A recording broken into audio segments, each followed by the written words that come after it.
प्रधानमंत्री नरेंद्र मोदी ने अपने मासिक रेडियो कार्यक्रम मन की बात के जरिए राष्ट्र को संबोधित करते हुए जल संरक्षण पर जोर दिया। ये उनका 74वां मासिक रेडियो संबोधन था, जिसमें उन्होंने लोगों से जल संरक्षण पर जोर देने की अपील करते हुए कहा कि जल हमारे लिए जीवन भी और आस्था भी है। प्रधानमंत्री द्वारा मन की बात कार्यक्रम में उत्तराखंड के बागेश्वर जिले के जगदीश कुनियाल के काम का जिक्र किए जाने पर सभी ने खुशी जाहिर की है, जिस पर जगदीश कुनियाल कहते हैं कि उनके काम को प्रधानमंत्री नरेंद्र मोदी जी ने सराहा। इस पर उन्हें काफी खुशी है। मन की बात में प्रधानमंत्री श्रीमान नरेंद्र मोदी जी ने जो मेरे कार्यों की सराहना की है, जो मेरे वृक्षारोपण की वो किया, उससे मैं जो है कि मेरे को अत्यधिक आत्मा से खुशी हुई है कि जो है कि मुझे इतनी आशा नहीं थी कि मुझे इतना सम्मान मिलेगा। मैं तो एक निस्वार्थ भाव से ये काम किया है। मैं आगे को अपने बच्चों को भी ये कहूँगा कि बच्चों पेड़ लगाते रहें और लोगों को भी प्रेरित करूँगा कि पेड़ों का संरक्षण करें, पेड़ों को लगाएं, जिससे जो है कि हमारे जो जीवन है वो सफल रहे और जो है कि हम हमने मनुष्य योनि में जन्म लिया तो हम मानवता के प्रति कुछ करके जाएंगे, तो यही खुशी है।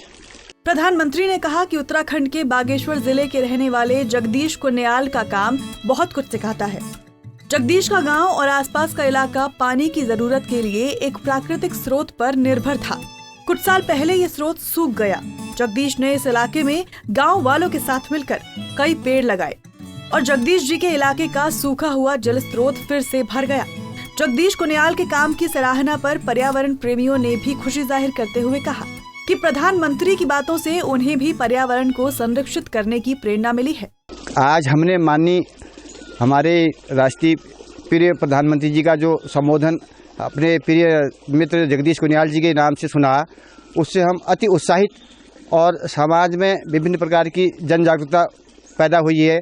इसके लिए मैं श्री कुनियाल जी के साथ साथ माननीय मुख्यमंत्री जी का, प्रधानमंत्री जी का आभार व्यक्त करता हूं कि उन्होंने इस धरा के संबंध में जो सबसे निचले स्तर पर जो दिखा, वो पूरे भारत को, पूरे विश्व समुदाय को दिखाने का काम किया। उसके लिए मैं और कुनियाल जी उनका आभार और धन्यवाद करते हैं। और क्षेत्र के लोग काफ़ी उत्साहित हैं टीवी में देख के कि हमारा एक छोटा सा क्षेत्र भारत के कोने कोने को दिख रहा है, कोने कोने को मार्गदर्शन कर रहा है। गौरतलब है कि मन की बात में प्रधानमंत्री नरेंद्र मोदी ने पर्यावरण प्रेमियों का जिक्र करते हुए कहा कि पानी एक तरह से पारस से भी ज्यादा महत्वपूर्ण है। कहा जाता है कि पारस के स्पर्श से लोहा सोने में परिवर्तित हो जाता है, वैसे ही पानी का स्पर्श जीवन के लिए जरूरी है। पंजाब केसरी टीवी के लिए बागेश्वर से जगदीश उपाध्याय की रिपोर्ट।